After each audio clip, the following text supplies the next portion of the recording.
बहुत समय पहले की बात है। एक छोटा सा गांव था जो घने जंगलों से घिरा हुआ था। उस गांव में वीर नाम का एक प्रसिद्ध शिकारी रहता था। वीर को शिकार का बहुत शौक था। उसके पास तीर कमान, जाल और जंगल के सारे रास्तों का अच्छा ज्ञान था। लोग उसे बहादुर और चालाक शिकारी कहते थे। एक दिन वीर ने सोचा कि वो जंगल में जाकर कोई बड़ा शिकार करेगा। सुबह सुबह उसने अपना सामान तैयार किया, कमर पर तीर कमान बांधा, जाल उठाया और कुछ खाने पीने की चीजें बैग में रखीं। सूरज की पहली किरण के साथ ही वो जंगल की ओर निकल पड़ा। जैसे जैसे वो जंगल के भीतर जाता गया, पेड़ पौधे और घना हो गया। पक्षियों की चहचहाहट और पत्तों की सरसराहट से वातावरण रोमांचक लग रहा था। अचानक वीर को कुछ पैरों की आहट सुनाई दी। वह चुपचाप एक झाड़ी के पीछे छिप गया।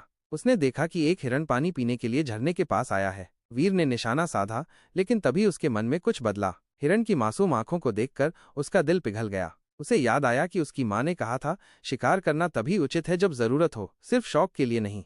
वीर ने तीर वापस रख दिया और सोच में पड़ गया। फिर वो आगे बढ़ा और जंगल के अंदर एक अजीब दृश्य देखा। एक छोटा भालू कांटों में फंसा हुआ था और बुरी तरह दर्द में था। वीर ने अपने हंटर से कांटे हटाए और भालू को पानी पिलाया। भालू ने कृतज्ञता से उसकी ओर देखा और चुपचाप जंगल में चला गया। उसी समय वीर को महसूस हुआ कि असली बहादुरी जानवरों को मारने में नहीं, बल्कि उनकी रक्षा करने में है। वो जंगल घूमता रहा, लेकिन अब उसकी नजर शिकार पर नहीं थी, बल्कि वो जानवरों के जीवन को समझने लगा था। शाम होते होते वो वापस गांव लौटा। लोगों ने पूछा कि क्या वो कोई शिकार लाया है। वीर ने मुस्कुराते हुए कहा, आज मैं खुद को खोज कर लाया हूँ।